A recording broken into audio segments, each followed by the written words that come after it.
Hola, it's Senora Routley, and I'm joined today by Senorita Castro and Senorita Lee to help you to revise for your Spanish Foundation Writing exam.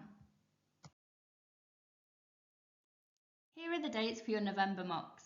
The writing is the first exam that you will do this time, and it is worth 25% of your overall grade. However, don't forget that the phrases you revise for the writing exam can be reused for your speaking.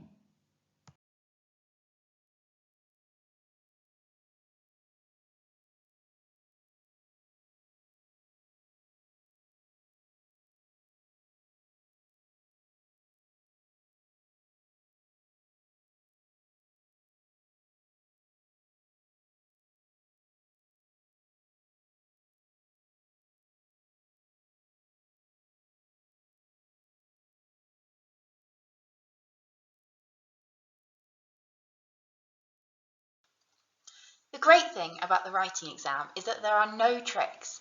The examiner just needs to see that you can use opinions, past tense, future tense, and some aim high phrases in Spanish. I know that you can all do this. You know that you can all do this, but the examiner doesn't know you. The only evidence they will have of your ability is the piece of paper put in front of them. So they need evidence that you have those skills, and it's up to you to show them the evidence in the exam.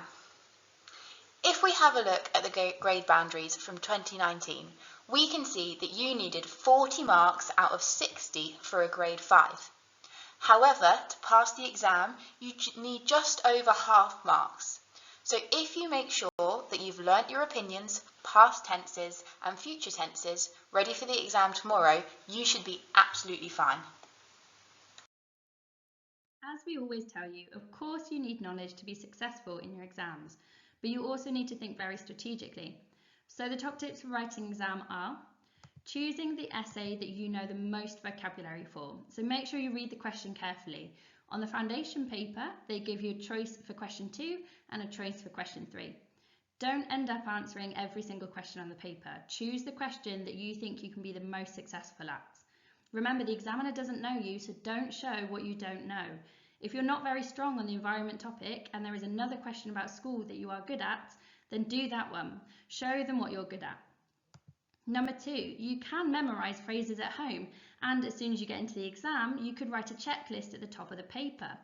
Remember, you must revise the structure for describing a photo, and that's question 1 on the foundation paper, so it should be really easy marks.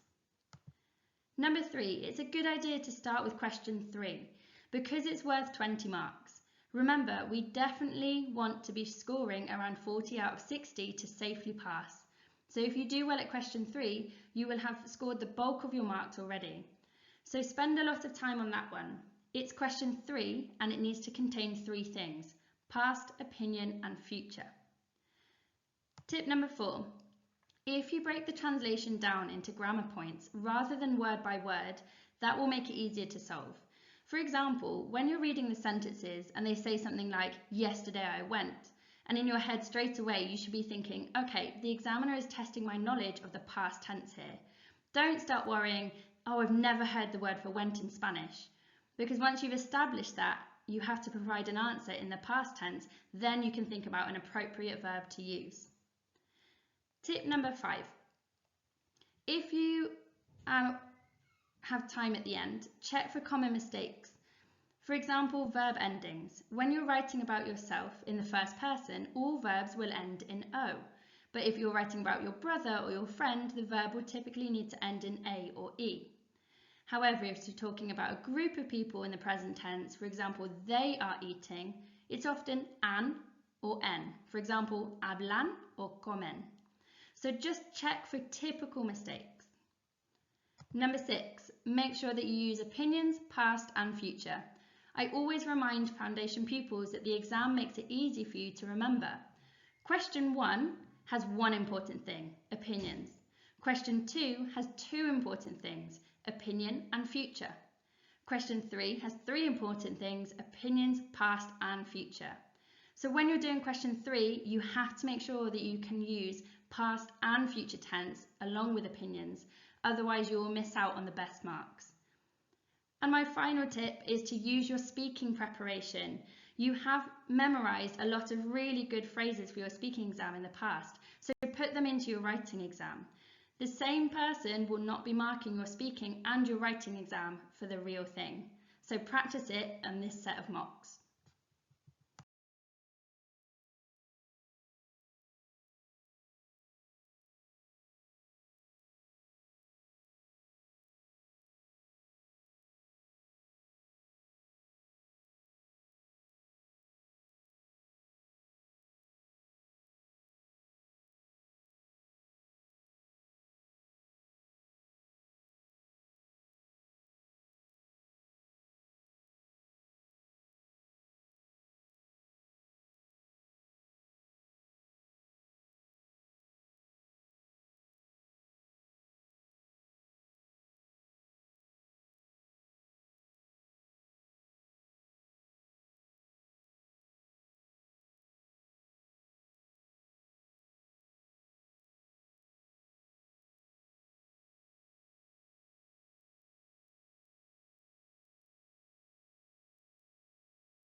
If it were me completing my foundation writing paper tomorrow, I would do it in the following order because I would be thinking about strategy and marks. I would start with question 3 because it is worth 20 marks. I need to give that question my absolute best effort. I need to make sure that my past tense and future tense and opinions are all used correctly in that question. If I do that, it will be easy for me to get those 20 marks. If I leave that and rush it at the end, I will lose a large amount of marks on my paper overall, 20 out of 60. I would then do question 2 because it's a 40 to 50 word letter or email. It's 16 marks, so it's also worth quite a lot, but you only really need to write about 10 words per bullet point. So it's worth putting effort into collecting as many of those marks in this short piece of writing. Then I would do the picture description because that should be 12 easy marks. If you revise the structure tonight, I would leave the translation until last because with the translation, if you don't know a word, you're not going to suddenly learn that word while doing the exam. You can write as much of the sentence as you know, but it would make more sense strategically to put your effort into creating strong essays full of opinions, past and future tense for the previous questions. At the end of the exam, you should make sure you leave time to check your work. This means reading back over what you have written and finding examples of opinions, past and future. Have I used me gusta? Have I written fui? Have I included voy a ir? Also make sure you can find examples of aim high phrases, such as que se llama. Later in this video, there are some more examples of aim high phrases. Make sure that you have used them. You have spent years learning them, so don't waste your opportunity to show that you know them.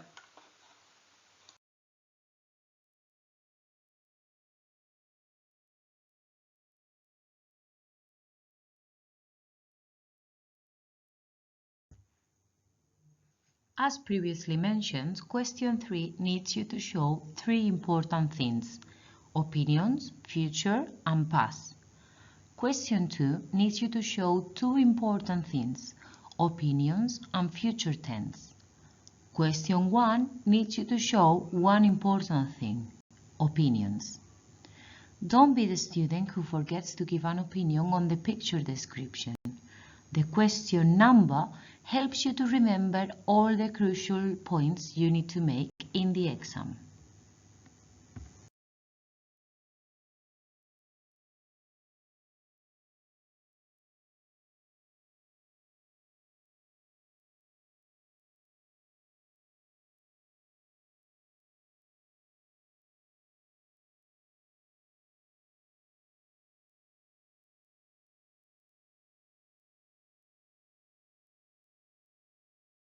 The best preparation that you can be doing at home now is learning a checklist of phrases in Spanish that will definitely score you high marks.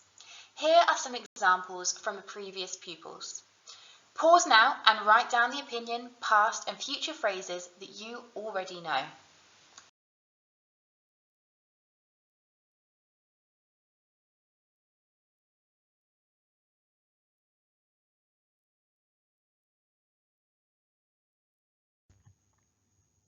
You have identified which phrases you know. Now let's have a look at some more interesting examples of opinions. For example, adding expressions like estoy harto o harta de or no aguanto look much better than aburrido or odio when giving negative opinions. For positive opinions, it can be more interesting adding me chifla or lo mejor es. And for some neutral opinions, I really like the one that says desde mi punto de vista or hay que ser honesto. Remember that adding these ones to your writings gives a much more interesting look rather than the typical ones like me gusta or prefiero. Now, pause the video and add your favorite words from this slide to your checklist.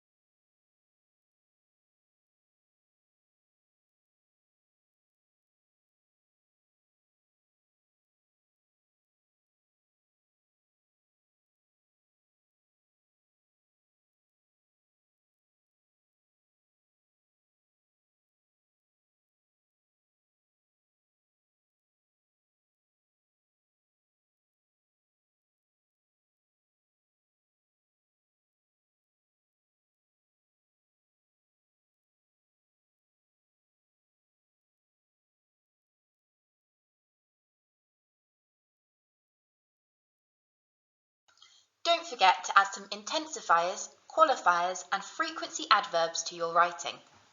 Ones that I use quite often are bastante, de vez en cuando and a veces.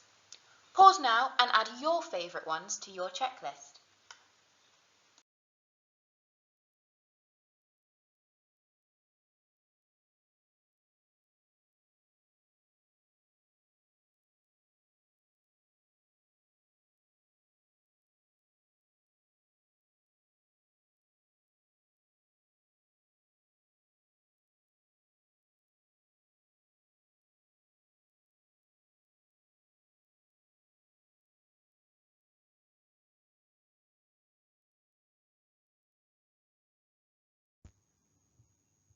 Organizing your text when writing makes it look clearer, and also the examiners will give you more marks if you extend your sentences. So make sure that you choose some of these linking sentences and add it to your writing as an interesting connective words. For example, I will add things like para finalizar or al fin y al cabo in order to summarize your idea in the text. Or you can also link your opinions as using por un lado and then por otro lado.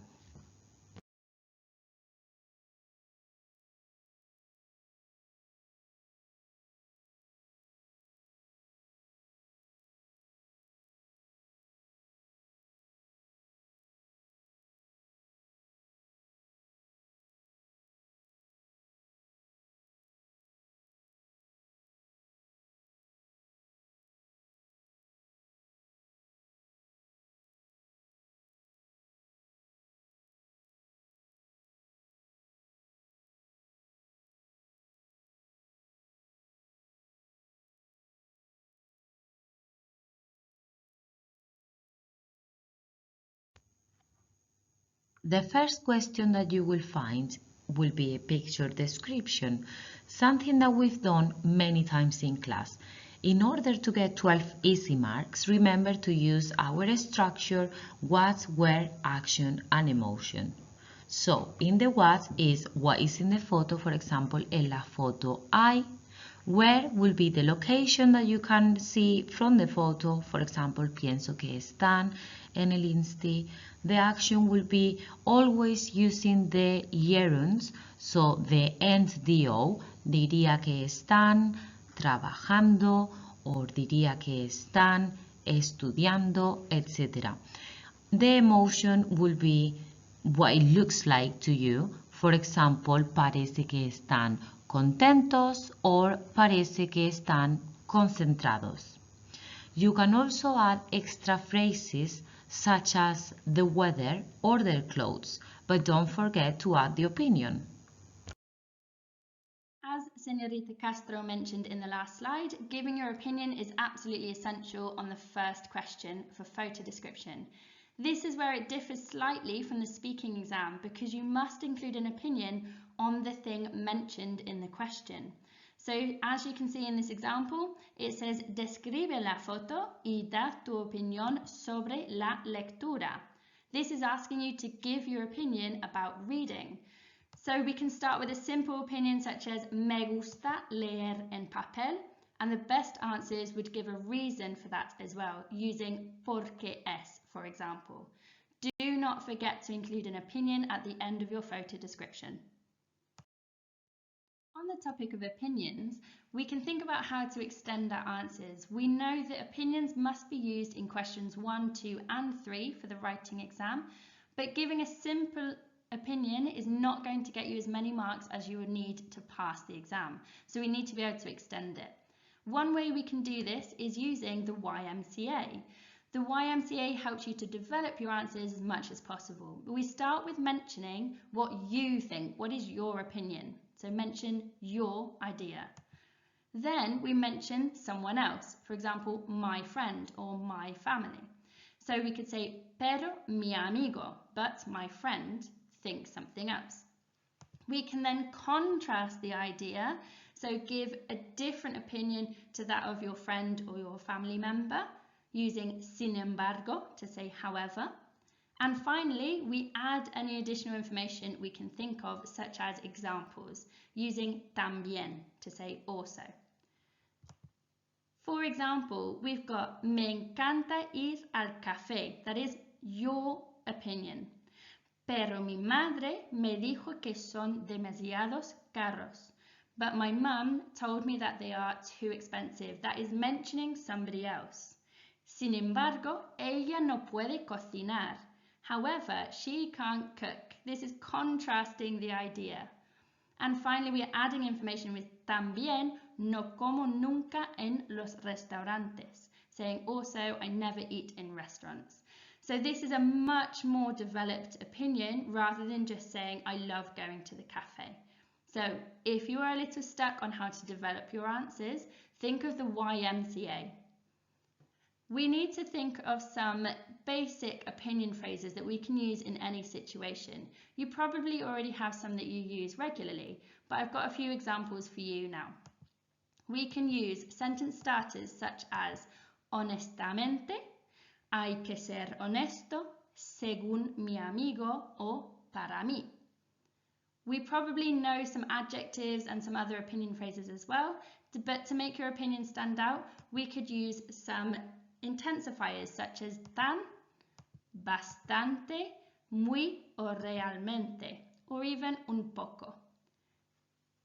Thinking of some adjectives, there are many adjectives that are similar in English and Spanish, such as fenomenal or super, but we can use other ones like genial, maravilloso, la leche, or even soso or aburrido. Have a few adjectives that you would like to use in your opinions in your head and get practicing your opinions for your revision. Okay, on to the past and future phrases.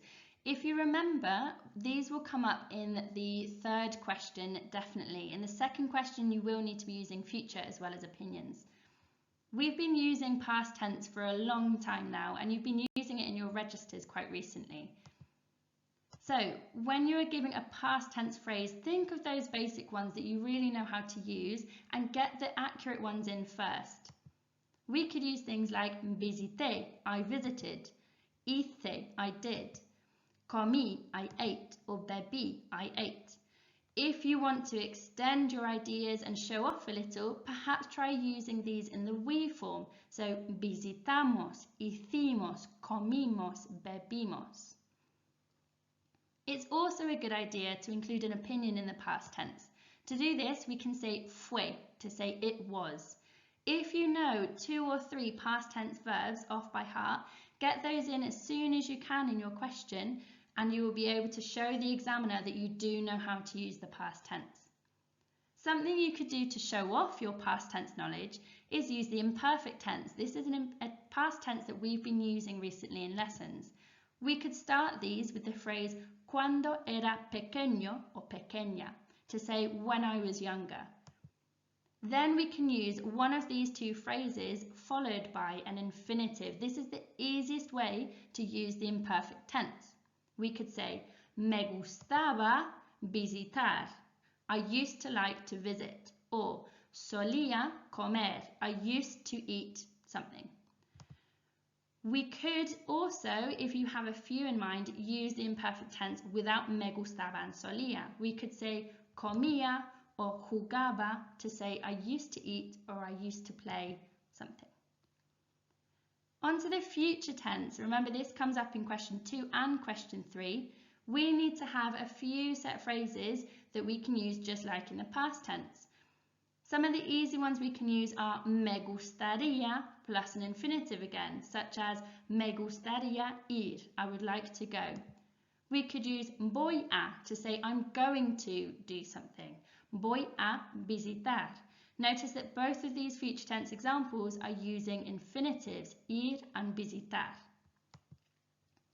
Then again, giving our opinion in the future tense will really show off to the examiner your range of vocabulary.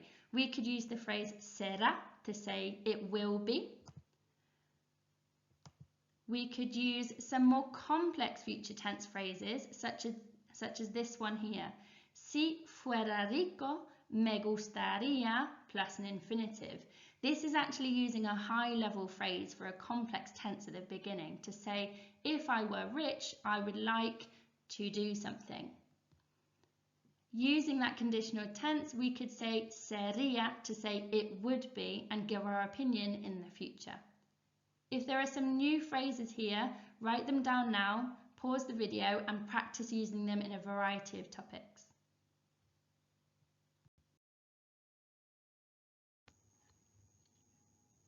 Make sure that you show off some aim-high phrases to sound just as Spanish as me. When I was in Spain, my friends and I loved to use phrases like sin importar lo que hagamos, estoy harto o harta de, nunca pensé que me habría gustado, aunque sea difícil, siempre vale la pena. So make sure you add some of those in your exam because those were the ones that gave us the higher marks in our Spanish exams in Spain.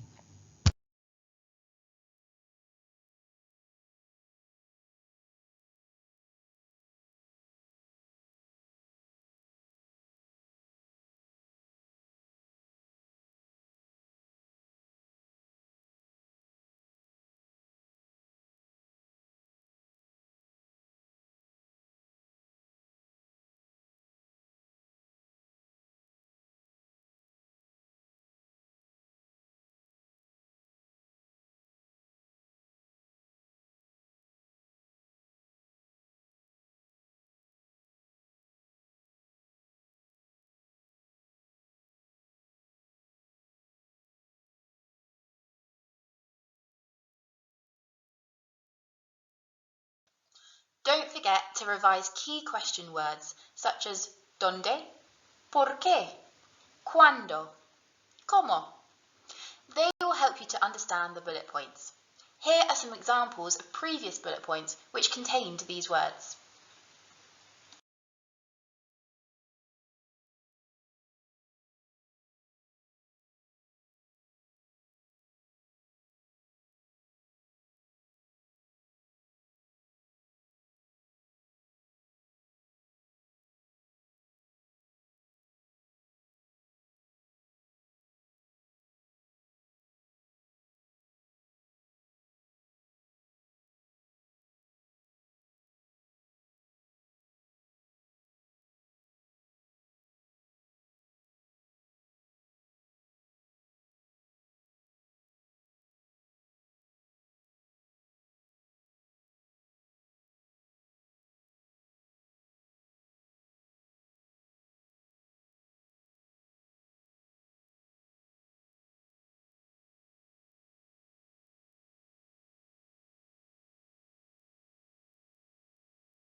Okay, a last reminder on the order to complete the exam.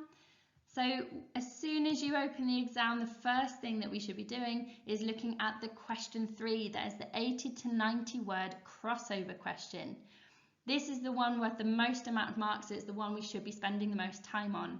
Read between the choices you have. Once you've decided which one you know the most about and can show off the most with, start making your checklist or planning out your question.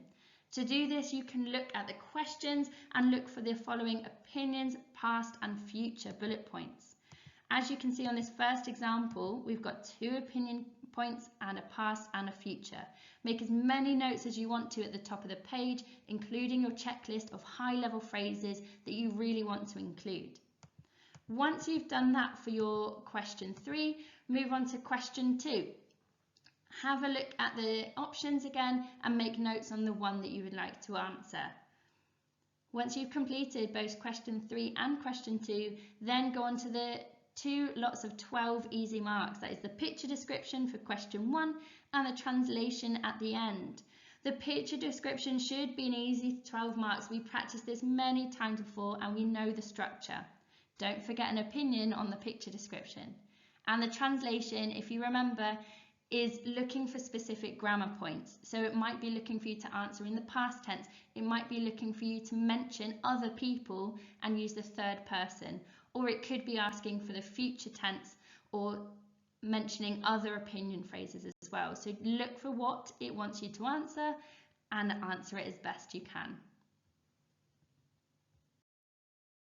Well done, Year 11s, you've made it almost to the end of the video. Hopefully you've been pausing the video and making notes or practicing along with the slides that we have been explaining to you.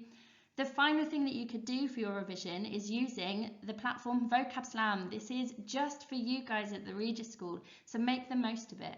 At the moment, we've got an area of Vocab Slam called Exam Zone. On here, you'll find various different things you can do ahead of your exams, such as photo description, practicing opinions, past tense, and other grammar topics, as well as some aim high phrases to really boost your marks. So get practicing on this before your writing exam. And as a final reminder, Year 11, there are no tricks in this exam. You are in control completely on your writing exam. As long as you are prepared, you will succeed. There is no reason for you to worry if you have been practicing your writing in Spanish. Remember, the examiner just wants to see you using the following things: the opinions, the past, the future, and aim high phrases. And we should be aiming for about 40 out of 60 marks to be getting a grade 5 on this paper. So if you have practiced and you are prepared, you are in control and can succeed.